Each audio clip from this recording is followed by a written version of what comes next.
I'm Dr. Tia Pope, and I received my degree in Applied Science and Technology with a concentration in Information Technology, and my research is focused on protein engineering. Oh wow, so my research is a combination of, let's just say, traditional IT mixed in with cybersecurity and biochemistry. So first, I look for many different open data sets of proteins, whether it be benign ones or those that are potentially toxic, viral based, etc. From there, I also did a survey of tons of AI-based protein engineering and design tools. And so I collected that information from Hugging Face, GitHub, any number of open platforms that might either provide a combination of the AI ML tools or the data itself. In addition to that, I also collected wet lab samples, so those that were made by others as well as those that were made by myself in the biochemistry lab. Yes. So when I came to A&T, initially I came in wanting to focus on health information technology, specifically on synthetic data generation coming off of COVID and working on COVID surveillance and getting healthcare tools that were essentially third-party based into the healthcare system takes a lot of work. And one way that you can do that is with synthetic data.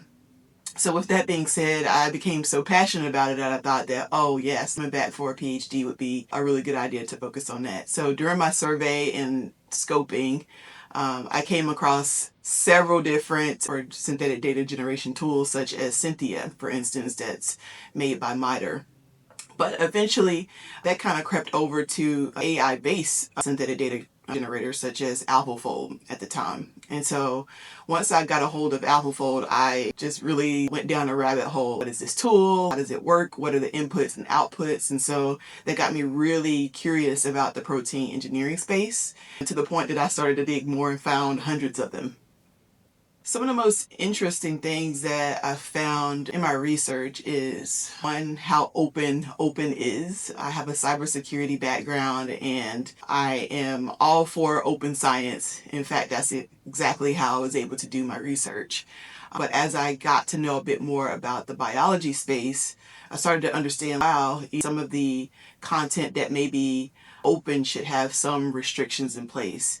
The reason is because some of these tools could be used for dual use or just general misuse purposes. And so I was shocked to see how open some of the most powerful tools are, whereas you have simpler tools that have a login and a couple of levels of authentication before you even get to use them. And so for these protein bio-based tools, something that I think that if you could chain it up would be quite impacting to the general public. I was really shocked to see, again, how open they are and how easily they were able to be used and downloaded. I think that my research has had a pretty solid impact. I say that not from my own regard, but from the feedback that I've received. One of the things that I really wanted to do when publishing my research is to not just stick to the mainstream venues. I wanted to get as much feedback as I could possibly get from a variety of different experts. So I didn't just stick to the traditional IT-based venues such as IEEE, ACM. I wanted to see, okay, do chemists think my work is, do biologists, physicists, mathematicians, like how broad is my research and what are the implications? And so for me, I would say I've had positive feedback across the board. And in fact, it has really pushed the envelope in bringing these different fields together. And I'm quite proud of that. I would say that every day I get a message on, say, via email telling me that, hey, T, I've read your work and this is cutting edge and we need more people who are kind of this interdisciplinary approach to bio AI or protein AI, and really working with other experts in the field to really help figure out how can we do this the right way.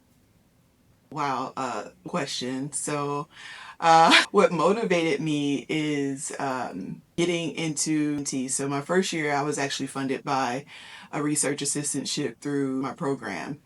And I actually ran into a chancellor's fellows like scholar. And Like I was like, oh, like I'm interested in this guy's work. Is focused on data science. I wonder if I could reach out to him. So I found out that he was also a chancellor's fellow. So I went down a little rabbit hole again, of course, and checked out the fellowship, saw what it had to offer, the support it gave as it related to publishing research, and being able to go out and speak about that research is really what me. So I was like, you know what? I don't even know what the deadline is, but I'm getting my package together and I'm getting ready to apply. And at hard work, I ended up applying like 2 days before the deadline. And to receive that funding meant the world to me. It meant that I was actually going to do this. I was actually going to spend the next 4 years focusing on this interesting topic. And not only that, just changing the way that I thought about just technology in the first place and how I taught myself and taught others. So it has been a meaningful support. And I do not think that I would have got to the point of becoming a doctor without the Chancellor's Fellowship, for sure. The fellowship has really helped me to have autonomy. One of the things that's so big for me is having that flexibility to explore my ideas. I would say that I'm one of those people who have tons of ideas and it's hard to capture in real time. And so with me being able to just write a list of things that I want to do and do that so freely in a topic that I'm so interested in, and then know that I have the support to get the resources, it just makes the whole experience that much more rich. I don't have to stress about, hey, if I submit this, will I actually be able to go and share this information? Or do I even have the resources to help me actually do the actual research? Like getting cloud support, getting access to the tools that I need, whether it be physical or digital. And those things have been game changers for me because other R1 universities, have this type of technology and support at their fingertips by default. And so by having this fellowship, it gave me a bit of a leveling field as it pertained to other people in my field. So I would say that the support has been a game changer.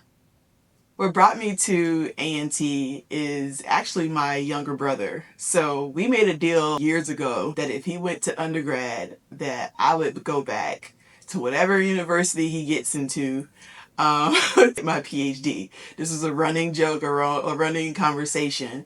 And when he told me that he got into A&T, I was like, whoa, and started to dig a bit more and learn about the university.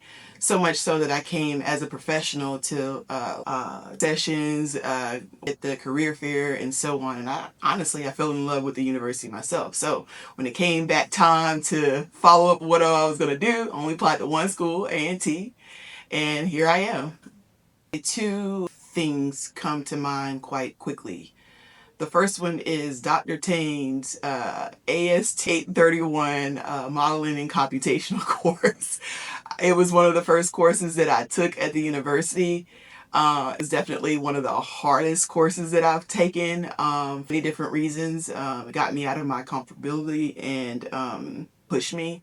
I would say that being in that course for me got me to really thinking about what you could do with computation, and namely where mathematics could take things like AI and machine learning, and how to think of things from not just strictly a research perspective, but seeing that it was okay to look at problems from a traditional engineering perspective. The second experience that I think was like critical for me was actually working in partnership with MIT Lincoln Lab with some of the work that I had pulled together and getting their feedback from and professional bioinformaticists was quite critical in getting me that initial feedback that said, yes, like the work that you're doing is quite impactful, stick to it.